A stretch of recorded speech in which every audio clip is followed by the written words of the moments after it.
Dios no quiere la muerte del pecador, sino que viva, que se convierta,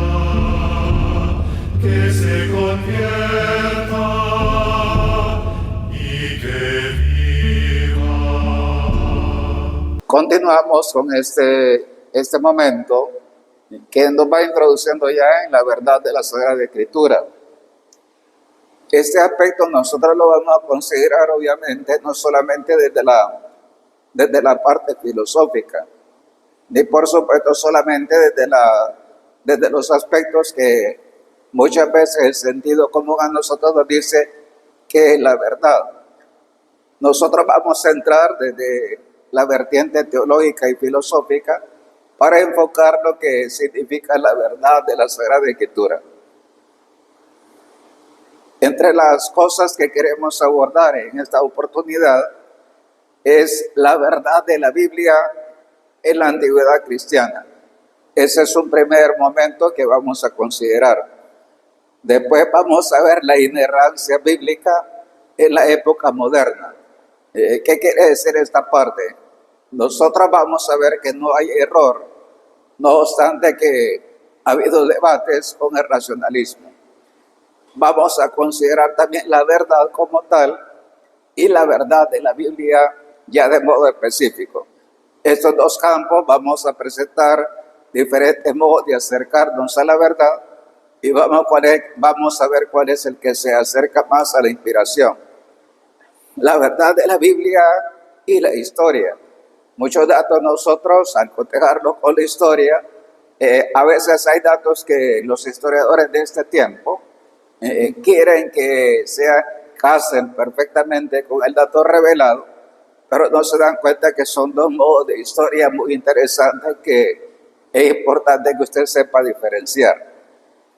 Después vamos a ver algunas cuestiones de diversa índole, por ejemplo, antropológica, otros aspectos de la verdad que la ciencia se plantea recientemente, que es importante también, por ejemplo, en torno a la cosmovisión, los avances del universo, etcétera. Eso nosotros lo vamos a cotejar.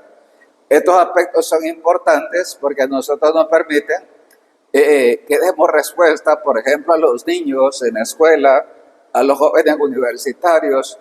Esto que vamos a tocar establece un diálogo, un punto de solución a esas cuestiones que muchas veces sin información nosotros hemos escuchado que son los grandes debates académicos, por ejemplo, de gente que argumenta desde el racionalismo y no comprende los aspectos que la Iglesia enseña. Aquí vamos a dar esos argumentos. Finalmente vamos a ver la revelación de Dios en la Biblia como palabra de Dios desde este aspecto de la verdad. Comenzamos entonces. Si el consentimiento unánime de los padres no es una quimera, esto es importante, esa es una frase de Ferdinand Pratt en su momento. Este autor es un biblista, especialista en varias cosas de San Pablo. Dice la siguiente frase que es muy importante. Si el consentimiento unánime de los padres no es una quimera, si la constancia, la perpetuidad y la universalidad de la doctrina es una regla de fe, no existe dogma más sólidamente establecido que la inerrancia de la Sagrada Escritura. Fíjese ese modo de argumentar. Si para nosotros la patrística es importante, después vemos la perpetuidad y la universalidad de lo que la Iglesia ha enseñado siempre, sin interrupción. Entonces no existe cosa más sólida en este tiempo que afirmar que la Sagrada Escritura no tiene error. Esto es bonito si nosotros lo comprendemos en su justa medida. ¿Por qué es importante este aspecto que mencionamos? Porque muchas veces nosotros vamos a encontrar mucho criticismo que no contiene ningún elemento de razonamientos de iglesia. Veamos entonces el primer aspecto, que es la veracidad de la Biblia. Dice, se deriva de la divina inspiración. La iglesia ha recibido la Biblia como una regla cierta de verdad, que ella cree y confiesa. Importante, nosotros al recibir el depósito de la fe, nosotros creemos y confesamos esa verdad. Es una regla para nosotros. Es una obra humana y de Dios, redactada bajo el carisma de la inspiración divina. Afirma el Concilio Vaticano II, sobre todo lo afirmado por los agiógrafos, dice lo siguiente: debe tenerse como afirmado por el Espíritu Santo. Hay que confesar que los libros de la Sagrada Escritura enseñan firmemente, con fidelidad y sin error, la verdad que Dios quiso que fuera consignada en las sagradas letras para nuestra salvación. Esto que dice la del verbo número 11, ya nosotros nos ponen el entramado para que, primero, ese es un punto de llegada, decíamos ayer. Ahora nosotros vamos a ver hacia atrás algunas cosas que nosotros hemos escuchado de jóvenes, por ejemplo en el bachillerato. Yo recuerdo mucho, por ejemplo, un profesor nuestro en bachillerato era supuestamente una institución, era la de punta de todo el país en El Salvador. Y yo recuerdo que un día nos dijo así: vamos a ver quiénes van por la teoría creacionista y evolucionista. Y nos puso a debatir. Muchos argumentos obviamente se decantaron por lo evolucionista porque la formación doctrinal de los alumnos de los católicos era muy pobre. Y esto es obvio que cuando nosotros vamos de aquí hacia atrás, usted va a escuchar varias cosas que es importante que como profesor, como laico, usted maneje con otros que no creen o que necesitan saber, tener más formación en muchos aspectos que aquí se le van a sugerir. Veracidad e inerrancia. El magisterio afirmó que si Dios es su autor, la Biblia está libre de error. Eso significa inerrancia. Y se profundizó en la inspiración. Esto es importante. Si hay verdad en lo que nosotros recibimos, obviamente el dato de fondo es la inspiración. Si la inspiración es auténtica, es obvio que lo que recibimos nosotros no nos puede engañar. Eso es bien claro. Esto se refiere tanto a la fe y a la moral, como a nuestra salvación. Son aspectos que obviamente se derivan de este principio. Presenta una axiología, unos valores sobre la creación y sitúa los acontecimientos salvadores en una determinada cronología. Esto ya para nosotros es importante. Vemos aspectos de moral, aspectos de fe y por supuesto tenemos los elementos esenciales sobre lo que muchos científicos debatirán en el tiempo si no son católicos. La Iglesia no va a dar el cómo, pero sí da las causas últimas. Y esto es importante porque a nosotros nos permite avanzar mucho más en el conocimiento. El lugar donde se muestra la verdad es en el conjunto de la Sagrada Escritura. Este principio, si usted lo pone atención, nosotros lo venimos subrayando. No es solamente un libro al margen de todos. Es todo el canon en su conjunto que nos permite valorar y ver la verdad de un texto particular. Muchas veces ese es el drama protestante. El protestante saca una frase de todo el contexto inmediato, por ejemplo, del autor, de cualquier geógrafo, y dice lo que él quiere decir. Por eso uno escucha tantas afirmaciones desatinadas, porque nunca se toma en cuenta el contexto inmediato ni el contexto más lejano de toda la Sagrada Escritura. Veamos lo que con qué se entiende por verdad de la Biblia en la antigüedad cristiana. Dice San Agustín en su momento, vamos a citar a San Justino y vamos a citar a San Agustín. Dice así: los pasajes sobre las aparentes contradicciones. A veces nosotros hay textos que nos parecen que se contradicen. Dice, los pasajes paralelos con sus variantes redaccionales, los sinópticos y San Juan, por ejemplo, hay momentos, si usted pone los tres sinópticos, es sinopsis, es una visión de conjunto. Si yo coloco a Marcos, Mateo y Lucas, hay muchas semejanzas, muchas cosas similares y hay ciertas variantes. Pero en esencia, nosotros vemos que son tres textos que son en esencia, siguen por ejemplo el texto de San Marcos, para ser bien honestos. Cuando uno mira esa parte y luego compara con San Juan, usted se da cuenta que el cuarto evangelio, así se le llama, es otro esquema, es otro orden lógico, que habla sobre Jesús, pero que es un momento diferente en la, diríamos, en la experiencia que cuenta sobre Jesús. Esto es importante, por eso nosotros lo colocamos como un evangelio que tiene sus propias características y a los otros tres lo colocamos en una visión, diríamos, junta. Y por eso los analizamos así, sinópticamente. Luego vemos los relatos de la resurrección y sus apariciones. Cuando los tres evangelios, por ejemplo, cuentan cómo fue la resurrección, hay cosas que pegan y hay otras que no pegan. Ese es el punto. Lo mismo en el Antiguo Testamento. Vamos a encontrar, por tanto, ciertas aparentes contradicciones en las dos alianzas. Dice al respecto, dice San Justino, preferiría reconocer que no entiendo su significado. Yo lo saco la frase para que usted se dé cuenta de lo que en su momento San Justino afirma sobre este tema. Dice él, no es tanto la escritura, el problema soy yo cuando me acerco a la comprensión del texto. Luego dice San Agustín, puedo pensar sin inmutarme que el códice en el que leo, fíjese lo que dice, no dice libro.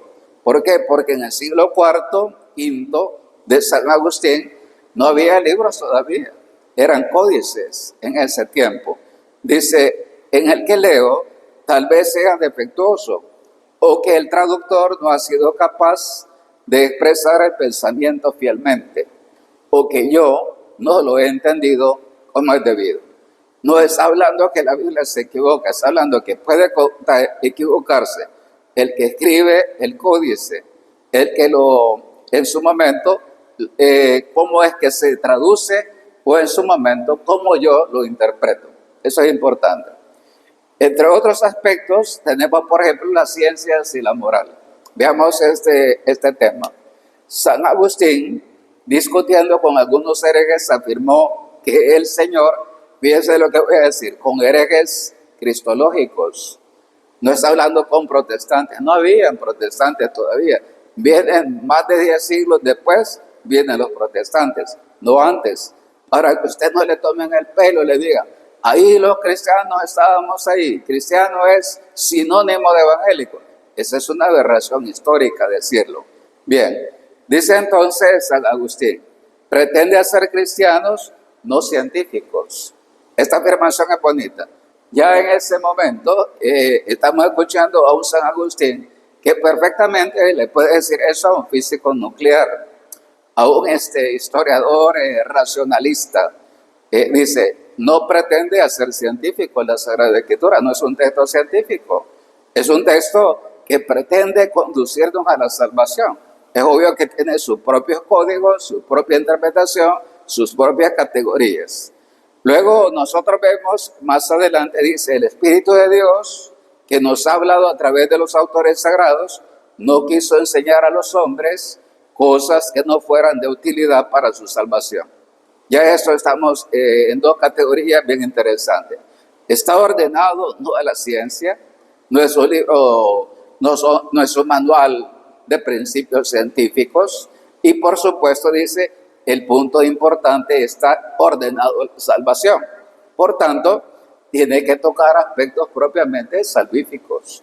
Luego dice así, ante algún pasaje difícil a nivel moral, repetí el dicho en latín, dice, narrata non laudata.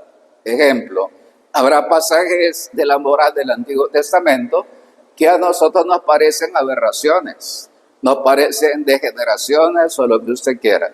Dice con mucha objetividad San Agustín, solamente narra el texto, no lo alaba. Eso es importante. No estamos alabando algo que realmente desde Jesús tiene otra connotación moral. Así como tampoco se emite un juicio moral sobre la matanza de los inocentes por parte de Herodes. Se narra, dice, narrata non laudata. Pues dice, Eso que hizo Herodes desde todo punto de vista, diría un amarillista de este tiempo en las redes sociales, diría, boom, pondría grito en el cielo, que tiene su valor. Bien, porque es evidente su valor moral. En el caso de la matanza de los inocentes, es evidente para nosotros que eso es un genocidio de niños pequeños. Es un infanticidio que, desde todo punto de vista, la ley del Señor no matar es válida para cualquiera, con sus agravantes. Veamos la inerrancia bíblica, continuamos con la época moderna. Otro buen número de dificultades, por ejemplo, surgen en torno al universo. Es bastante frecuente, yo recuerdo por lo menos de bachillerato, el tema del heliocentrismo, esta parte, o del mundo mismo, cómo sigue su dinamismo. Encontramos a contrastar los conocimientos astronómicos y paleontológicos. Esto es importante. Estas ciencias son de más o menos hace más de 2 siglos, más o menos por ahí, cuando son las ciencias más de forma. Hay principios y astrónomos que vienen de un poco más atrás, pero lo más serio nosotros lo encontramos entre el siglo XIX y siglo XX. Vaya. El método experimental y la ciencia moderna. Aquí tocamos un poco el caso Galileo, es del siglo XVII, año 1600 y algo. Y otros autores afirmaron que el heliocentrismo en su momento. Galileo, sin embargo, citando al cardenal Baronio, decía, esa es una cita de Galileo. ¿Cuántos de ustedes han leído Galileo? Yo creo que ninguno. A mí me llama la atención que muchos autores de química, de física, del siglo XVIII y XIX, escriben en latín. Y muchos de ellos son muy católicos, de verdad. De hecho, acá Galileo básicamente está mostrando que él confía, es católico. Y por eso cita a este cardenal. Decía así, el Espíritu Santo pretende enseñarnos cómo se va al cielo, no cómo va al cielo. Es decir, una frase muy interesante, es decir, la iglesia nos va a enseñar a través de su Espíritu cómo llegar a la salvación plena. Pero no dice mucho, dice acá de qué se trata, qué es el cielo, qué dimensión estamos tocando cuando hablamos en el tema. Dice, sin embargo, el mismo Galileo, al citar a este cardenal, hay matices que indica que no conoce bien el texto bíblico, porque la Escritura también enseña cómo va el cielo, pero desde la perspectiva de los agiógrafos. Esto es importante. Que tenía en su mente, por ejemplo, Moisés, cuando hablamos del Génesis, que había en la mente de Moisés, cuál era la cosmología que manejaba Moisés. Esto es importante entenderlo. Que carecían de conocimientos astronómicos, como los de Galileo. No podemos comparar el siglo XVII con un hombre que nosotros datamos antes del año 1300 a.C., por Dios. Estamos hablando de 3000 años de diferencia. Vaya, ¿cómo podemos decir? Como si nosotros mismos acá, teniendo cosas más cercanas de ciencia, en nuestra tierra latinoamericana ignoramos lo que se maneja en el mundo más desarrollado. Imagínense cuando hay un lapso de 3000 años. Bien, otra afirmación acertada de Galileo es que el autor del libro de la naturaleza y del libro de la iglesia es el mismo autor, el Espíritu Santo. Esa es una afirmación de Galileo. Es decir, el mundo, el universo físico y el universo bíblico, por decirlo así, tiene un único autor. Ese es el Espíritu Santo. Afirmaciones de Galileo, requiriéndose aprender el lenguaje de cada uno de estos libros. Esto ya indica, fíjense, si agarramos a Galileo, ya él mismo dice, unos son los códigos de la Biblia y otros los códigos de la física, de la astronomía, de la física nuclear, de lo que usted quiera, de la química, eso es obvio. Yo para ser biblista tengo que caminar esto. Ustedes mismos están aprendiendo en esta clase los códigos bíblicos serios. Solo para estudiar la Biblia, entender este libro, usted necesita saber términos bíblicos, técnicos, que por ejemplo no maneja un físico nuclear. Yo no conozco cosas de física nuclear porque hay que aprender esos términos. Lo mismo el biblista. Ustedes ahora están entrando no del lenguaje casero y del lenguaje vulgar, del lenguaje que muchos manejan y que no necesita ciencia. Ustedes manejan ciertos datos, pero la ciencia bíblica es esta que estamos dando. Bien, en el siglo XX también se dio conflicto entre la evolución de las especies con el relato de la creación. Esto es lo que decía yo en su momento. A veces, cuando hablamos de evolución y creación, esas eran como antitéticas, así las planteaban en los medios de formación no católicos. Algunos datos históricos con la cronología universal de los estados e imperios. Aquí nosotros veíamos el origen de la creación, la historia con la cronología actual. Entonces, esos matices ya los vamos a tocar. Algunos intérpretes católicos, para mantener la inerrancia bíblica, sostuvieron que no todo en la Biblia debía tenerse por revelación. Si uno hace esa afirmación, obviamente que está negando la revelación. Cosas dichas como de pasada, decían algunos autores que sin ser biblistas intentaban dar una respuesta a los conflictos de ese momento. Ellos no tenían clara la distinción entre inspiración y revelación. Por eso es importante que cuando usted maneja ciertas cosas, estos videos tiene que volverlos a ver, para que cuando usted quiera debatir con alguien que sea más formado, culto, no diga aberraciones, ni cosas que al final usted mismo, en vez de fundamentar nuestra fe, usted mismo le da abajo en la torre a la fundamentación de los argumentos. Bien, la enseñanza del magisterio de la Iglesia al respecto. El Papa León XIII, 1893, el Providentissimus Deus, afirmó: el Espíritu Santo, y dice, y por supuesto todo lo que han intervenido con el agiógrafo, etcétera, no quisieron enseñar a los hombres estas cosas. Íntimamente, por ejemplo, la constitución íntima de la naturaleza, eso es para un científico moderno, es obvio. En ese momento no se plantea ese tema, no ese es el propósito inicial. Y dice el Papa, que no les habían de servir para su salvación. Vaya, yo tengo que saber cómo es la fisión nuclear para salvarme. No, realmente no. ¿Cuántas ancianitas nuestras, sin saber cosas que sabemos nosotros de la universidad, son más santas que muchos de nosotros y se salvan? Este es el punto. Vaya, describen y tratan a veces la realidad es el sentido figurado. Eso es importante.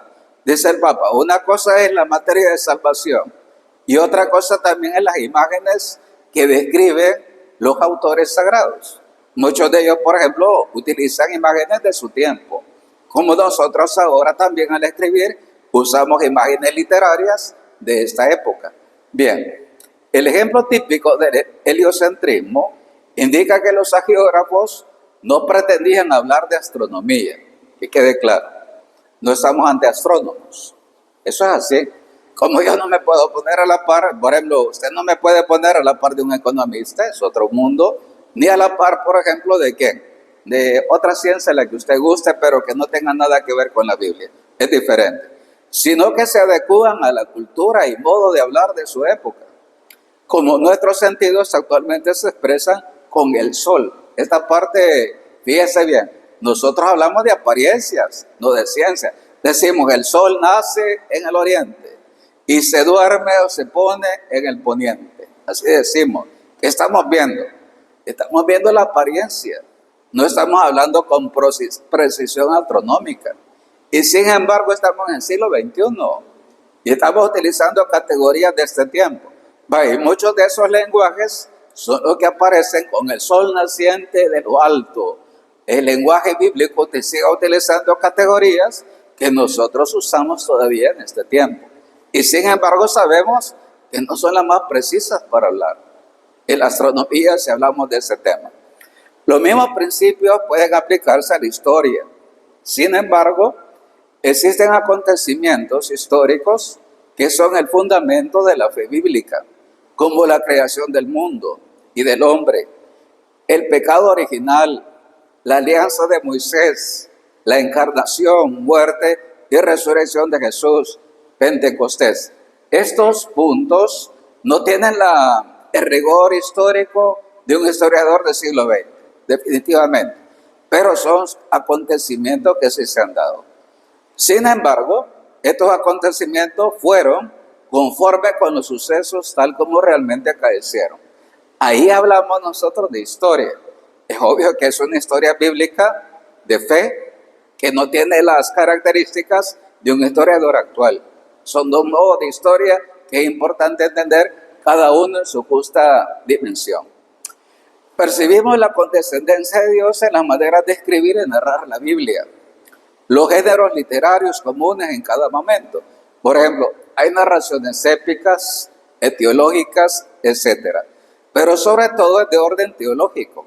Las palabras de Dios expresadas en lenguas humanas se hicieron semejantes en todo el lenguaje humano, excepto en el error. Cuando Dios se adapta a la cultura nuestra, Dios no tiene ningún reparo en hablarnos con las categorías de este tiempo. Pero los hombres que juzguen el año 4000 deben tener el rigor suficiente para entender que el contexto actual va a ser diferente al contexto que ellos van a manejar. Veamos entonces la verdad y la verdad de la Biblia. A mí este tema realmente es de lo que más me apasiona porque el Papa Benedicto, cuando habla de servidores de la verdad, hay que ser honesto, es impactante, es atrayente el tema de la verdad. Ahora, mire lo que vamos a decir de la verdad desde esta clase. Dice, el núcleo intuitivo del concepto verdad tiene tres aspectos. La intuición es cuando usted capta, en un primer movimiento de la mente, yo capto la verdad. Hay tres vertientes en ese punto.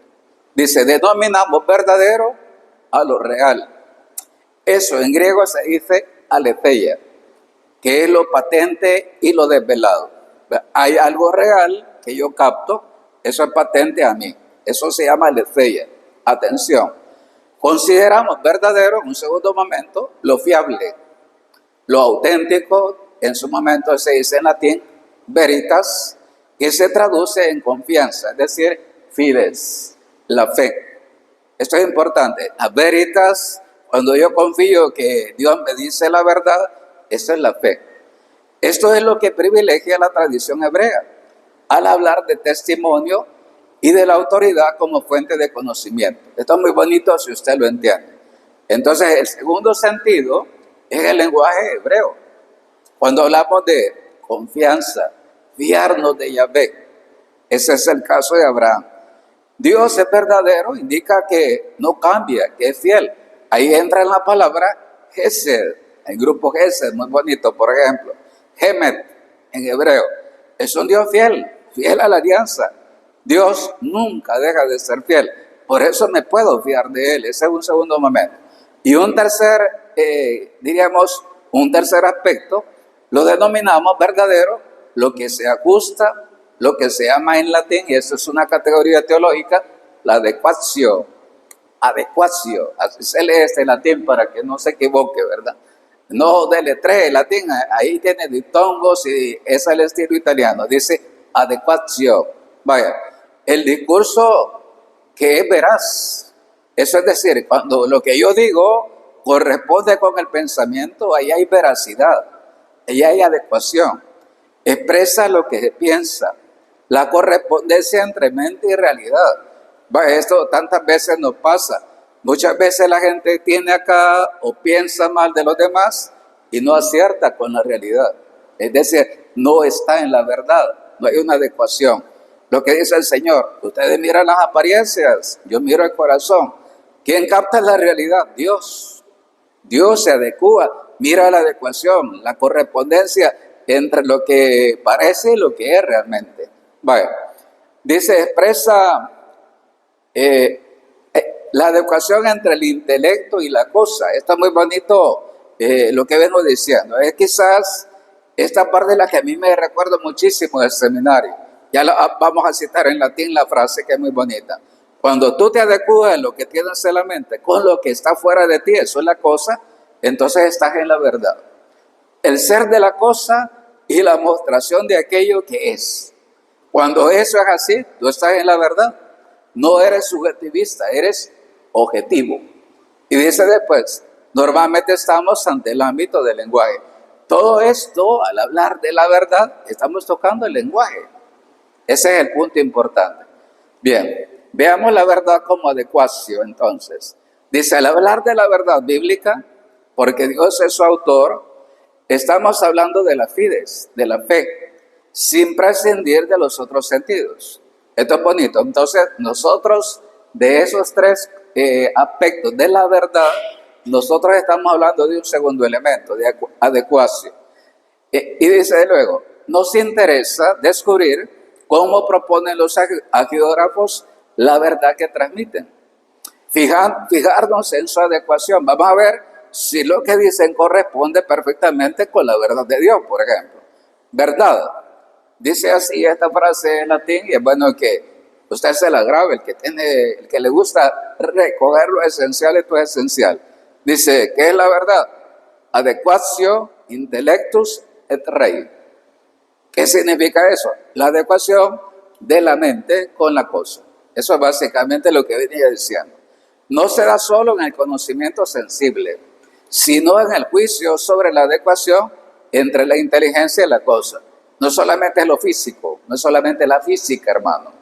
Es también el entendimiento y la realidad externa a ti. Bien, esto es de Santo Tomás. Es clásico el pensamiento de Santo Tomás. Luego dice, el entendimiento conoce la verdad en cuanto reflexiona sobre sí mismo. Además de que yo estoy en el dato objetivo, eso es tener la verdad, dice, yo también reflexiono si lo que yo he pensado es objetivo o no. Esa es la reflexión filosófica sobre el entendimiento mismo. En los discursos encontramos normalmente una dimensión semántica. Esto es bonito. Los discursos son lo que cuando yo desarrollo, por ejemplo, cuando predico, recuérdese que la revelación fue predicada. Estamos ante discursos dichos por Pablo, Pedro, etc. Entonces dice, en los discursos encontramos dos dimensiones. Eso es importante que también usted vaya manejando. Este es el lenguaje bíblico técnico. Esto lo va a encontrar en las tesis doctorales. Dice así, dimensión semántica y una dimensión pragmática. Ojo lo que decimos. No es lo que usted ha escuchado del pragmatismo económico. No tiene nada que ver. Y ni tampoco es la semántica de las señales de tránsito. Tampoco, no es eso. Dice, ¿qué es la semántica? La dimensión. Es el juicio sobre la cosa. Es decir, yo voy a juzgar si el oráculo de Yahvé pronunciado por Isaías, ese es ese punto. Ahí estamos hablando de la semántica. Y dimensión pragmática es el juicio sobre el propio acto. Saber si lo que dice Isaías, el autor se pregunta, ¿y esto es del Señor o no es del Señor? Ahí encontramos nosotros esas dos dimensiones de la verdad. Bien. La verdad en la Biblia, libro inspirado. Primero hay que hacer una evaluación semántica del texto respecto al libro y luego un juicio pragmático. Tal es el caso de Deuteronomio 20, 16 al 20. Ahí vamos a encontrar quizás uno de los temas que es bueno ver en su momento, cotejar con, usted agarre el texto bíblico y va a entender mejor despacito lo que le voy a explicar aquí de modo más técnico. Dice, donde al ser redactados ya habían desaparecido los sucesos narrados. ¿Qué quiere decir esta parte? En ese documento nosotros dice expresiones como anatema. ¿Qué es el anatema? Maldito. Así se traduce. Sea maldito, y dice con la fuerza de un palestino. Un palestino es fuerte. No dice cosas frases, las dice muy fuertes y estremecen. Vaya. Para nosotros ese lenguaje oriental es otra cultura. Ahora usted va a encontrar frases de esa cuando se redacta el Deuteronomio. Pero ojo lo que dice acá. Cuando el autor redacta, ya han pasado 7 siglos del acontecimiento. Por tanto, la idolatría era tan radical la frase porque para evitar la idolatría del pueblo. Igual que cuando nuestro papá nos dice, te prohíbo, no se te olvide. Los giros que usa su papá son según su cultura. ¿Cuál es el fondo? No hagas eso. Yo no quiero que tú peques. Yo no quiero que tú hagas tal cosa que te va a dañar. Lo mismo es el autor sagrado. Vale, entonces, cuando escribe el Deuteronomio, el autor sagrado, que se le atribuye a Moisés, pero fíjese, estamos hablando 7 siglos después de que pasa ese acontecimiento, dice, se trata más bien de un mandato, de una exhortación plástica hecha a Israel. ¿Cuál era la finalidad de ese lenguaje tan duro y que parecerá genocida, si usted quiere, para los que son dramáticos? Dice, es una exhortación para ese pueblo a vivir decisivamente el monoteísmo como parte de su propia identidad. ¿Cuál era el objetivo? Como pasa tantas veces en el lenguaje entre esposos, hay que explicarse lo que se quiere decir. Muchas veces detrás de los gestos que caen mal de los dos, uno necesita explicar qué quiso decir. Bueno, aquí estamos explicando que se trata de algo, decir, quería que Israel no se prostituyera con los ídolos de su tiempo, porque eso es parte de su identidad. Dice, estamos ante una profecía imperfecta. Ya 7 siglos después, tristemente, Israel ya se había ido con tantos ídolos paganos. El autor logró, si hubiera estado en ese tiempo y hubiera usado esa frase, hubiera logrado que Israel no se hiciera idólatra. No lo hubiera logrado. Esa es la historia de Israel, para que nosotros entendamos cómo hay que interpretar un texto, pero sabiendo remontarnos al momento histórico de ese acontecimiento. Bien, la iglesia, esos textos del anatema, del maldito, ¿verdad? Uno dirá, maldito. A veces la gente lo dice cuando quiere hacer sentir el odio a alguien, por ejemplo. Dice, en la Biblia tiene otro sentido. Dice, la iglesia, esos textos del anatema, carentes de valor como un mandato para los cristianos. Es decir, Padre, eso norma para nosotros y lo aplico yo y lo puedo aplicar a un cristiano católico. Ahora, dice, no norma porque no expresan a Cristo, ni a su doctrina. Jesús, de hecho, ni vamos a aceptar la ley del talión, ni vamos a aceptar otras cosas que otros pueblos justifican que para nosotros son injustificables. ¿Por qué? Porque desde Cristo entendemos el dato revelado. No lo entendemos de allá para acá, sino al revés. Estaríamos ante un momento de condescendencia divina con la debilidad de los hombres del redactor, ¿verdad? En su momento, que con sus categorías comunica o narra un dato que acontece unos siglos antes. Veamos la verdad de la Biblia y la historia. Algunos rasgos de la historia bíblica. Estamos ante una verdadera historia, pero religiosa. Esto es importante. ¿En qué diferenciamos la historia de este país con la historia bíblica? Son dos modos distintos de hacer historia. Una es la historia religiosa y otra, por ejemplo, es la historia civil de un país. Es diferente. De historia de la salvación, es decir, además de ser historia de religiosa, vista desde la fe, es salvífica, con unos criterios distintos al de un historiador actual, donde entra en juego la fe, cuyo protagonista es Dios, en Israel primero y después la persona de Jesucristo, que trasciende los métodos de comprobación históricos modernos. Por ejemplo, los historiadores actuales dicen de Israel, hay como 3 periodos. Ellos dicen, uno es el de Israel antes de Moisés, otro Moisés, y otro es más o menos cuando Israel se asienta en la tierra de Canaán. Dicen los historiadores ahora, History Channel, por ejemplo, entre otros. Vaya, dice acá, esa formación nace, sin embargo, desde la fe, fíjese la vertiente civil. Si usted escucha documentales de historias serios, civiles, van por ahí. La historia religiosa de Israel dice así, nace por una iniciativa divina. Y están implicados patriarcas como Moisés, luego la ratificación de la alianza y otros personajes. Lo narra eso, la historia civil, muy poco. O tangencialmente. Son 2 enfoques distintos. Bien, la historia bíblica, al ser religiosa, tiene su particularidad, pero no deja de ser verdadera historia, porque relata la verdad. Hay adecuación, claro que hay adecuación, cuya interpretación de fe no falsea los acontecimientos. No mentimos, esto es importante. Se trata de una historia selectiva que cuenta lo relevante, que evidencia en la intervención de Dios. Esto es importante lo que estoy diciendo. No es detalle por detalle, ¿verdad? Como hace el historiador. Marca tiempo, lo demás, acá hace pagar todos los tiempos, la cronología, tiene que tener rigor. Es otra percepción de la historia. La historiografía bíblica. Entendemos por historiografía la manera de poner por escrito la historia en diversas culturas. Así es diferente la manera de contar los primeros capítulos del Génesis, por ejemplo. Ahí hay historiografía, Dice que es una forma literaria más oscura y compleja, dirá en su momento uno de los santos padres.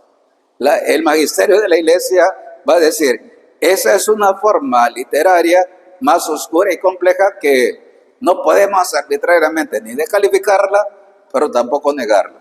Bien, ¿qué es la empleada para hablar del Éxodo?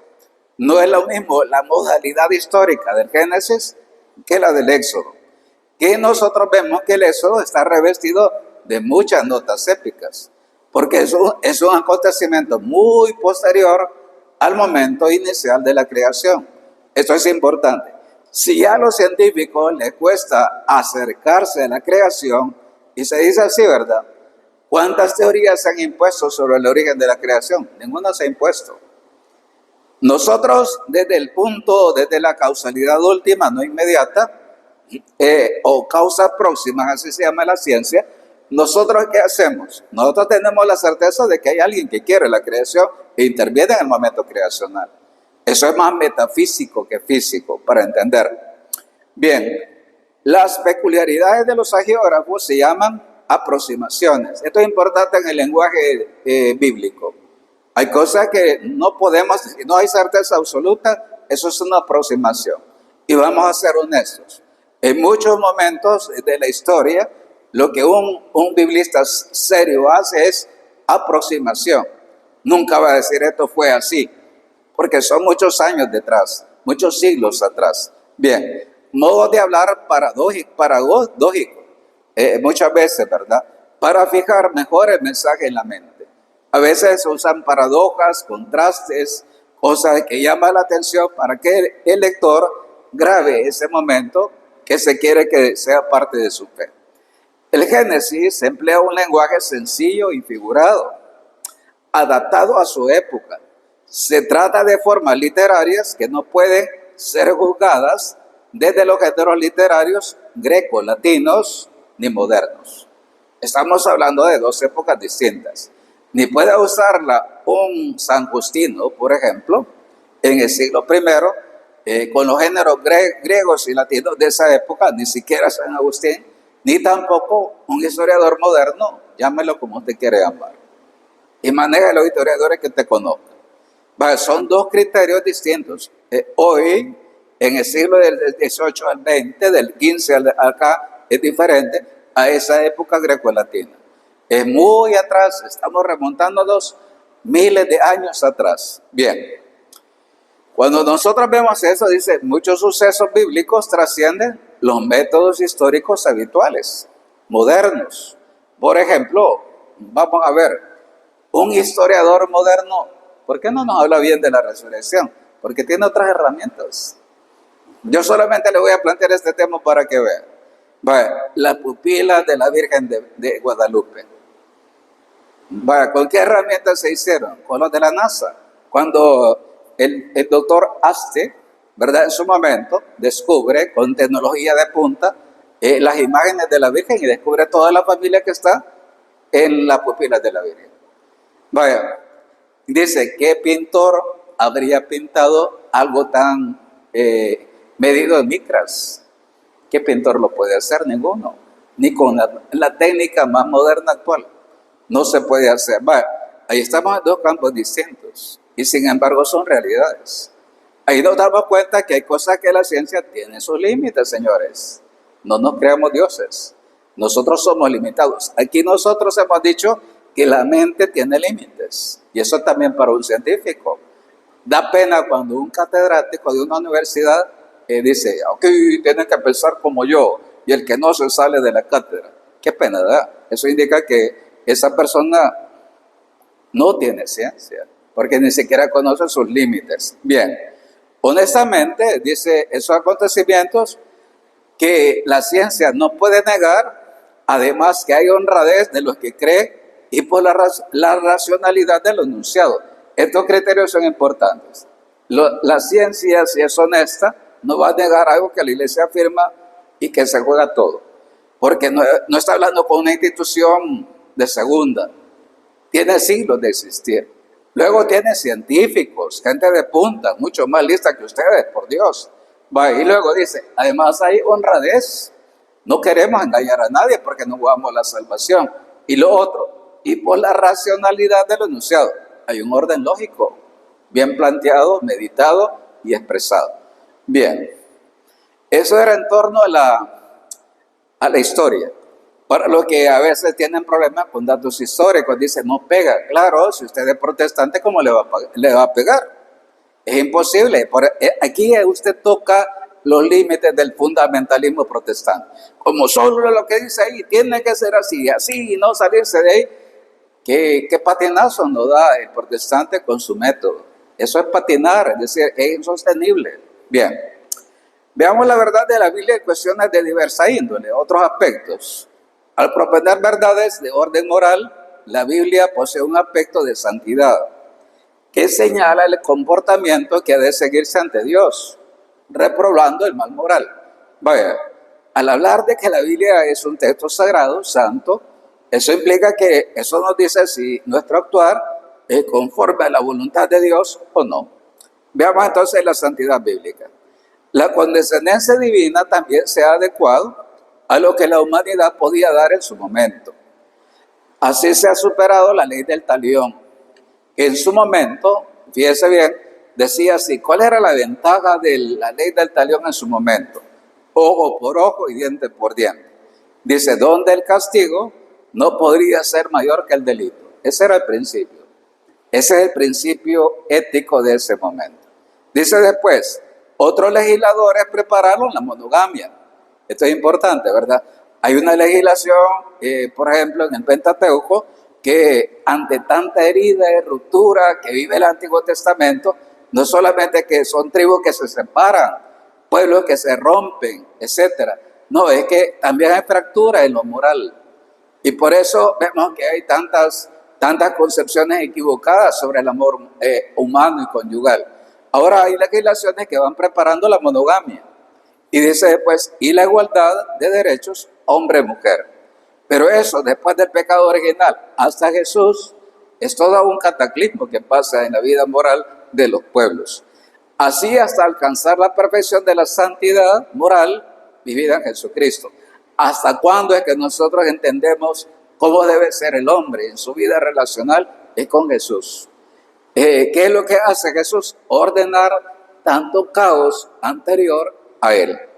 Lo mismo hay que entender de algunas expresiones groseras o menos correctas. Hay afirmaciones que a veces uno escucha de las feministas. Dicen, ¿cómo puede el Señor decirle a uno que uno queda impura cuando uno tiene su periodo menstrual, por ejemplo? Por ejemplo, entre las cosas que alguna gente se siente ofendida. Dice, hay que ponerse en la tendencia de los hagiógrafos para atribuir a Dios el origen de lo constitutivo de la identidad de Israel. Decíamos eso.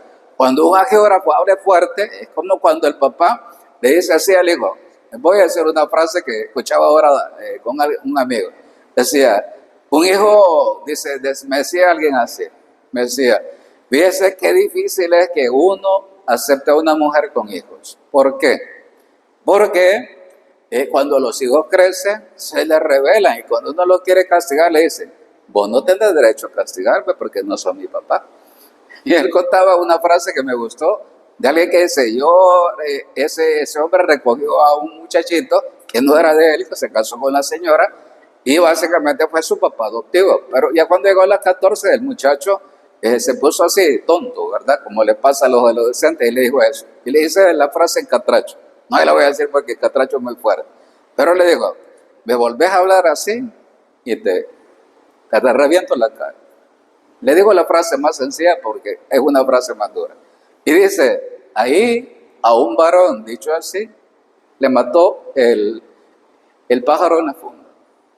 Bueno, ¿y eso por qué? Porque el varón necesita así. Y dice, después ese muchacho me lo agradeció y sabía que era su papá. Esas frases que se usan en su momento, los padres lo han vivido, los papás. ¿Cuántos papás no se han dado cuenta que para educar a un varón, a veces las frases pueden ser muy fuertes, quizás las más indebidas? Pero el propósito, ¿cuál fue? Date cuenta que soy tu papá. Que no obstante que no te engendré, soy tu papá. Esa era la frase.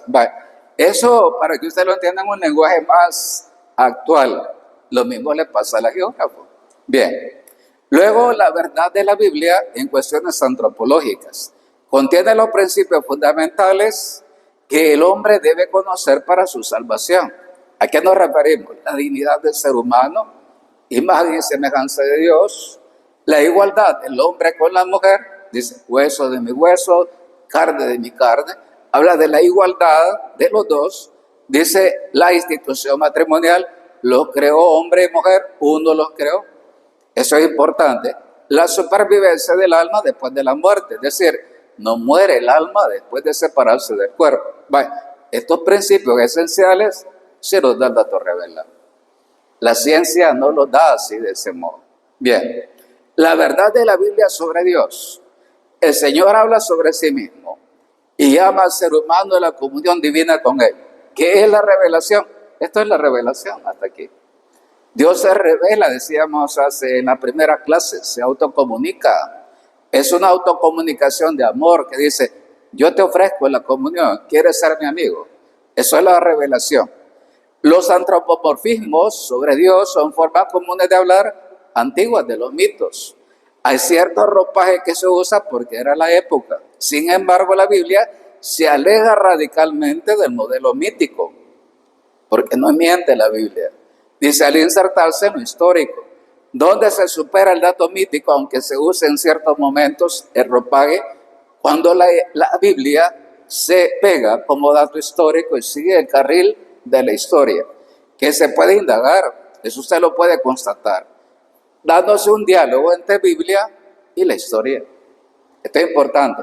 Entonces, aunque en momentos determinados puede encontrar un lenguaje mítico de la época, sin embargo, el dato es un acontecimiento real que al final prevalece en el tiempo. La Biblia, palabra de Dios.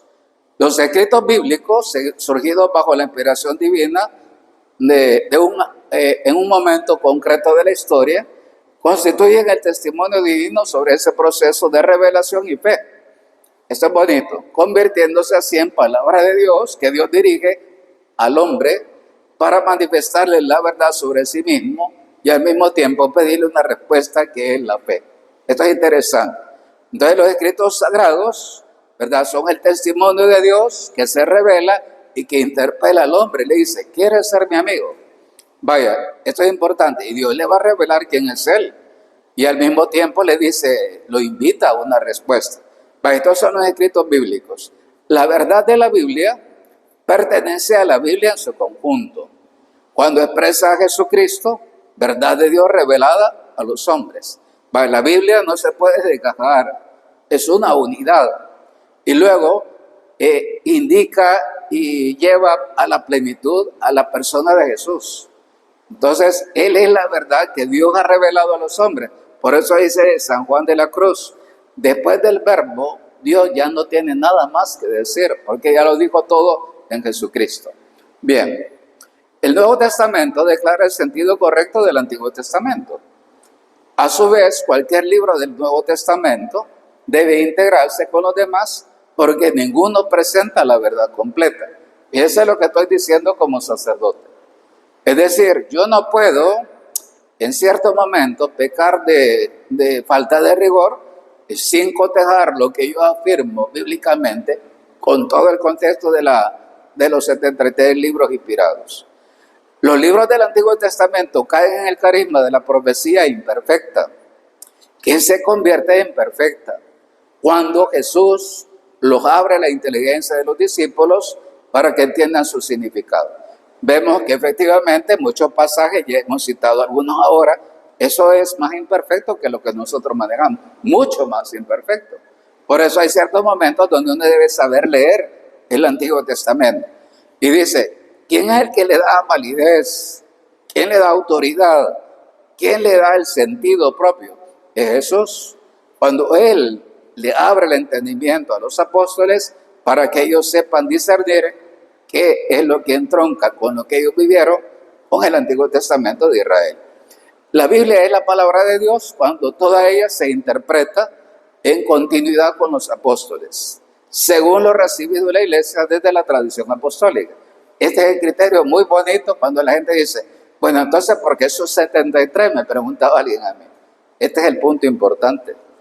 Aquí es donde nosotros encontramos la profecía perfecta. Es decir, cómo Dios, al darle el juicio a los apóstoles y al Papa en su momento, a Pedro y a los apóstoles, en su momento ellos saben ver y dicen, sí, esto es acá y esto es allá, porque hay otros libros escritos en ese mismo tiempo que no tienen las características de un libro inspirado.